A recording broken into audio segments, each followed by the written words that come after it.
Okay, YouTubers, this is the Angry Prepper. Thank you for watching the Angry Truth channel. So, today's video, we're going to talk about, will the Silicon Valley Bank get a bailout for what happened Thursday? So the answer to that is no. The United States Treasury Secretary Janet Yellen already said they're not bailing out Silicon Valley Bank. Now, granted, Silicon Valley Bank probably bought this on themselves. They saw this shit coming. I know that they saw this coming, and I know that they were probably ignoring it as they were watching this come. Now, there's no way, guys, that a bank, which checks their numbers every morning, every afternoon, and even in the evening, so it's almost 3 times a day, they're checking their numbers to make sure everything's copacetic, that they didn't catch this, and it wasn't an all of a sudden thing. Though to us, it was. Some of us woke up Friday afternoon, if you're a late guy, or read the newspaper Friday afternoon, and we're like, holy shit, look at this is going on. Silicon Valley Bank collapsed, and federal regulators had to step in and shut the bank down, and also secure money so that they could pay out, the people who are protected under FDIC. Now, with her saying that there's no bailout, though I sort of agree with them not bailing banks out, though I also see why they need to bail banks out. But the bigger question is, if this continues, if this becomes a contagion, like it's been said in different articles, that this could spread to other banks. If this does spread to other banks, will the United States bail out these banks?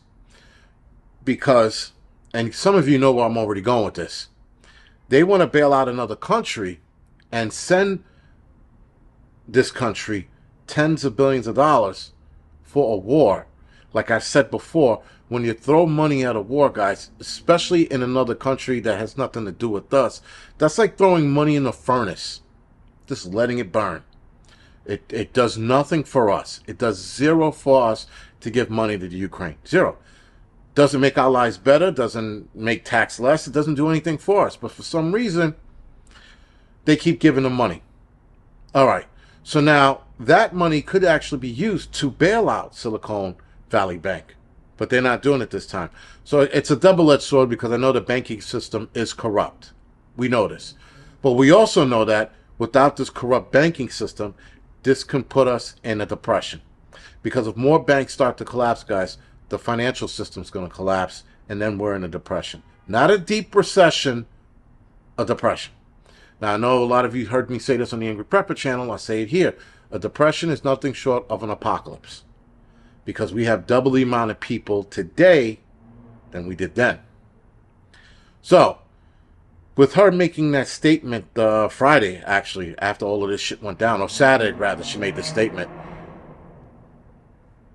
How many other banks is this going to affect? And if it does, how much money can we throw at those banks to keep them afloat? And for how long? Eventually, at some point, guys, it's probably going to collapse on its own anyway. I know that a lot of financial experts have been warning this for a while. This isn't anything new. This is not a surprise. But there's two different things, guys. There's two totally different things when we know that it's coming and it actually happens, right? So people are like, well, we knew this was going to happen. Yeah, but when it does happen, it's going to fucking hurt, right? It's like anything in life. It's like, you know that you can get hurt doing something, but you're going to do it anyway. And when you do it and you get hurt, you're like, holy shit, this is completely different from what I thought it was going to be. That's the problem with the whole collapse. A lot of us who are preparing for it, a lot of us who have been researching it and getting ready for it, again, sorry, it's just two different things. It's one thing to look at it and go, I'm ready for this financial collapse because I have X, Y, and Z. But when it hits, it's a completely different feeling. The same thing goes for trying to get ready for an apocalypse, guys. Getting ready for the apocalypse and thinking about it, two totally different things. You have to have a mindset of being ready for whatever's going to happen next.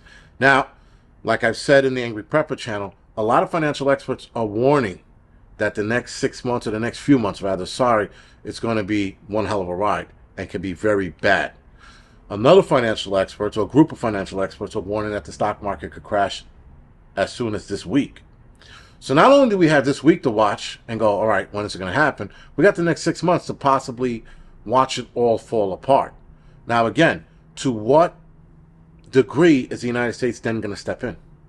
Now, a lot of us are already thinking the same thing. They're not going to step in. They're going to let this completely collapse. Reason why is because of the digital dollar, the digital currency. All right? You create a problem, you come up with a solution. What's the solution? Digital currency. People are going to be like, well, that's the safer option because it'll secure our money better. That's the bullshit they're selling you with the digital currency. That'll secure your money and people can't steal it and all this other bullshit, and people will fall for it like they've fallen for everything else. For the 80% that fell for the arm ticket being the savior of humanity, that's the same 80% that's going to fall for the digital currency. Because they're going to sit there and go, well, it's going to save my money. It's going to protect it. I'll go with that. So create a problem, financial collapse, solution, digital currency. See where this is going? So, again, guys, them not saving or bailing out a bank, I find that problematic. Yes, again, one side will sit there and go, fuck them, it's a bank, they're corrupt anyway. But the other side of that coin is like, but if more banks start to collapse, we're going to see a financial collapse. And though a financial collapse could set everything back to zero, it's going to be 20, 30 years before we recover out of that depression. Not a deep recession, a depression. Now, real quick, interestingly enough, again, Janet Yellen, right, the United States Treasury Secretary, warned that we raised the debt ceiling because if we don't, we're going to see an economic and financial collapse. Now, I think she said this a day or two ago. And so this happens on Friday. Then she's like, we're not bailing out the banks, but telling them to raise the debt ceiling because we're headed towards a financial and economic collapse. But then 2 weeks ago wants to give $10 billion to the Ukraine.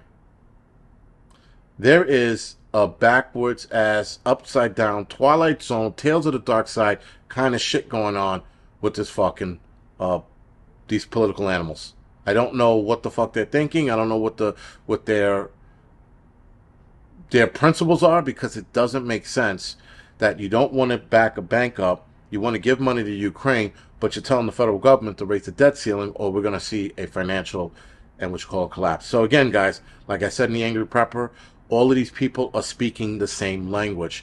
And once you start speaking, once financial experts, politicians, the Treasury Department start speaking the same language, I think we're definitely headed for that fucking financial economic collapse. At the very least, a roller coaster ride.